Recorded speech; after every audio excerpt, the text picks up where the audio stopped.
Welcome back to Series Chess. I'm playing in the Daily Blitz Arena. Now, I've just played 2 games in the Daily Blitz Arena. The first game, unfortunately, didn't go my way, but I made a mistake, and I didn't think it was terribly instructive to show. So my daily bread, quote unquote, is going to be this game, and then I'm going to show a little bit of analysis, as this game is wonderfully instructive. This is a pseudo Catalan opening.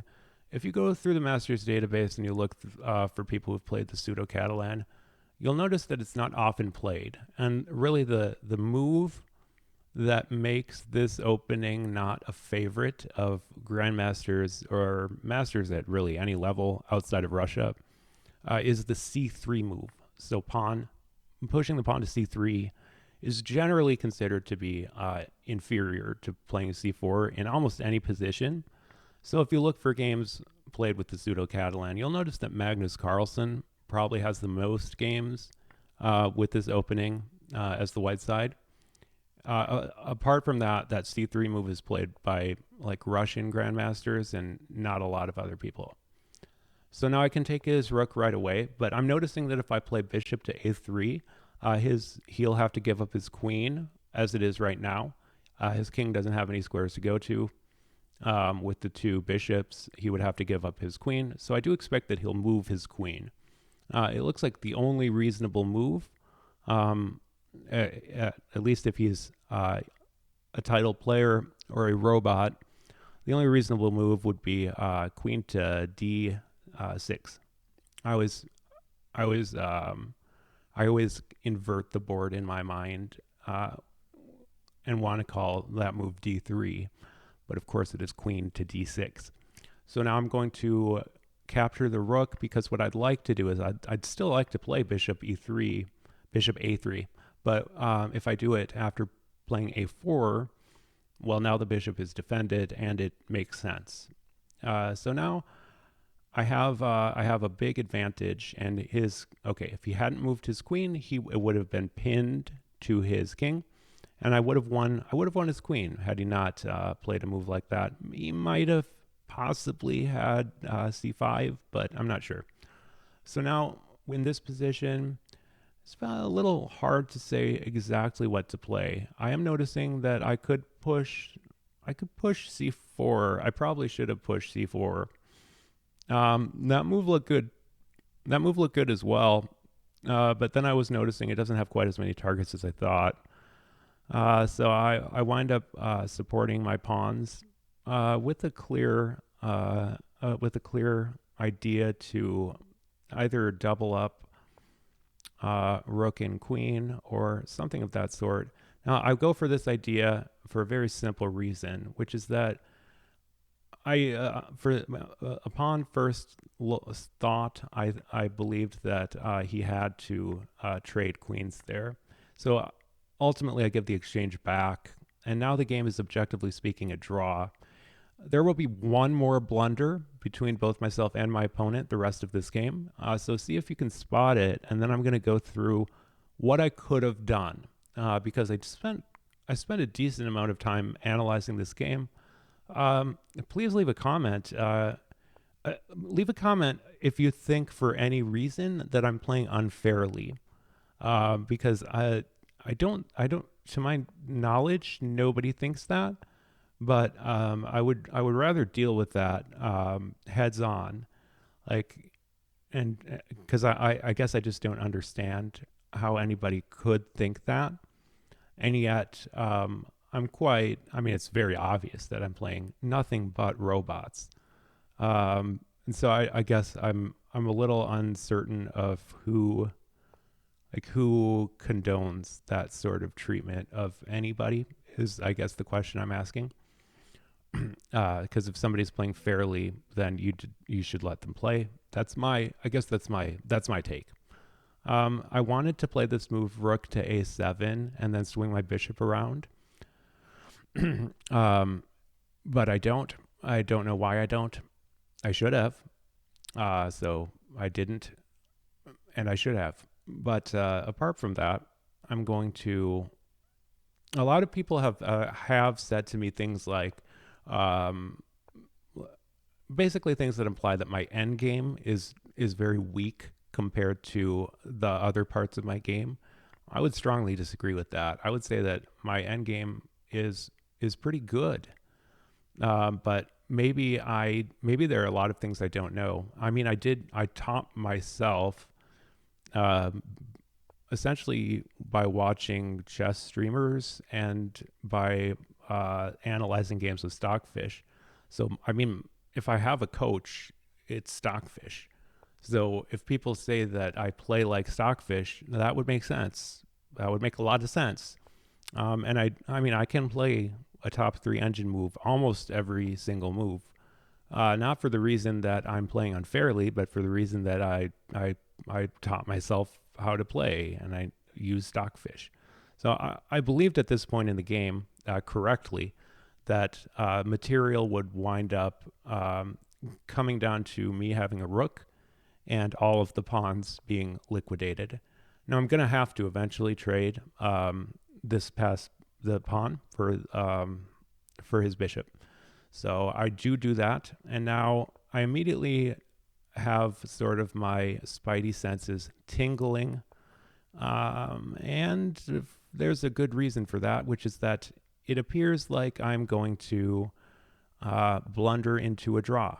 So see if you could tell where I did or will blunder into a draw. Where did this become a draw?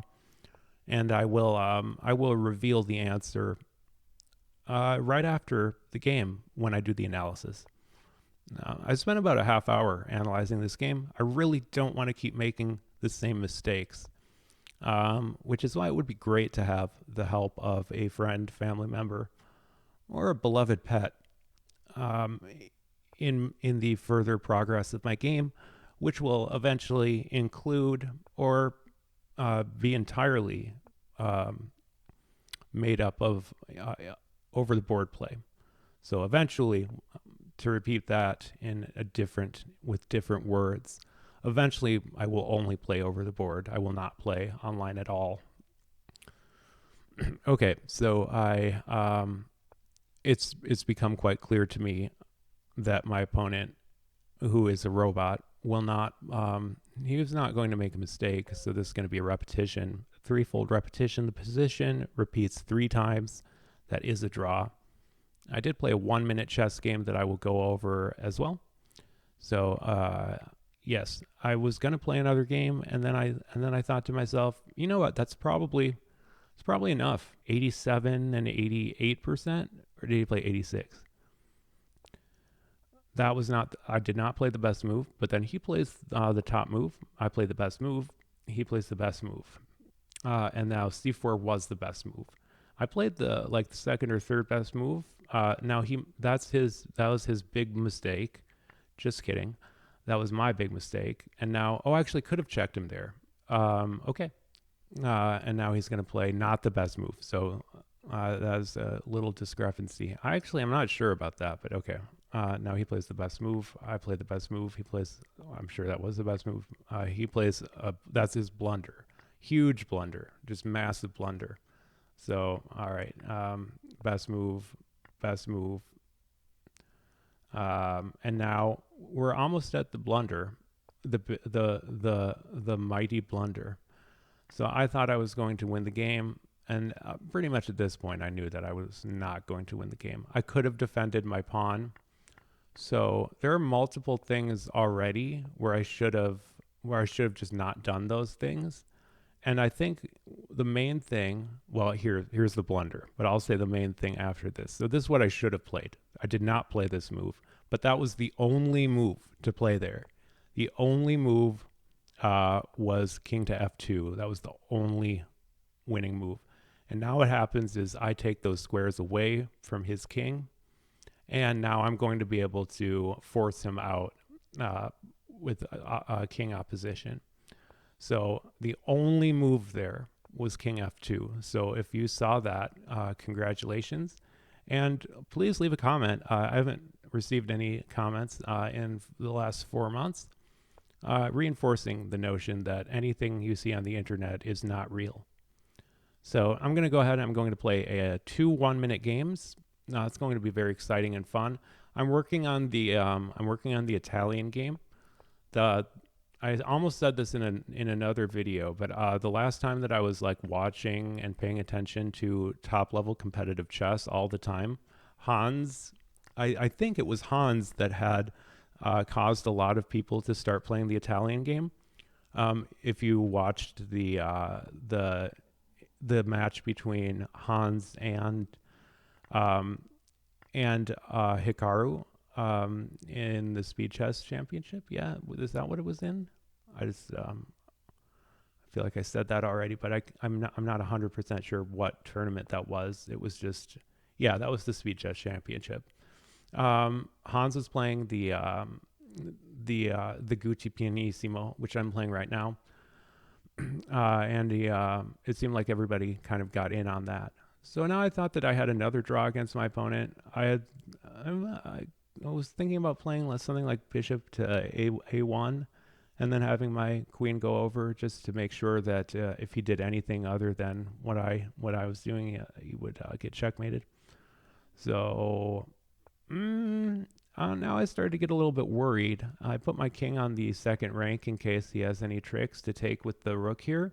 And now, unfortunately, I am going to need to give up my queen, or he would immediately checkmate me.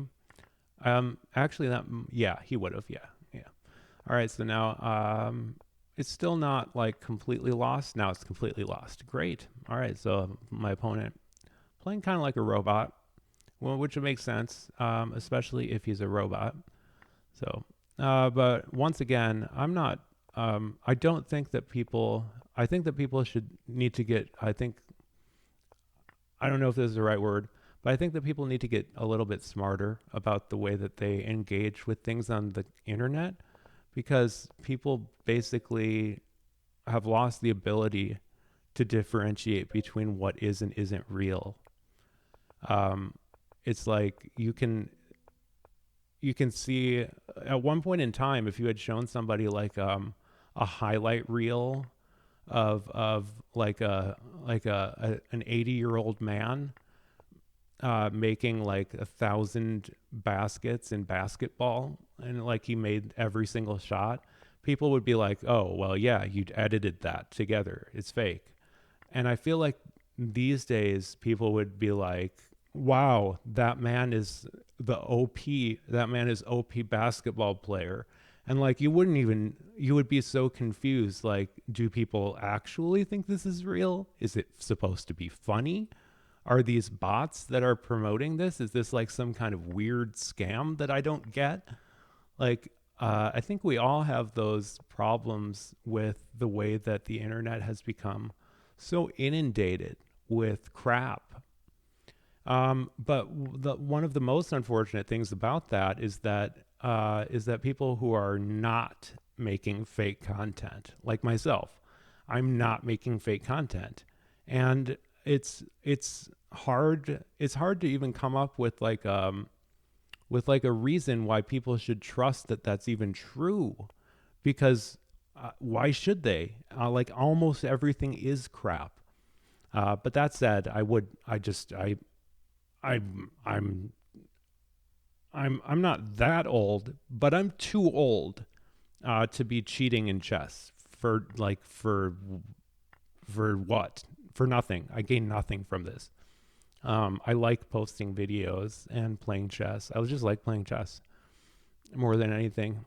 So I'm going to continue doing that. If anybody finds this channel and is interested in coming on the journey, quote unquote, with me, then let's go. So now he tries to repeat 3 times. So I try to trick him with the checkmate threat, and I get it. SRS Chess.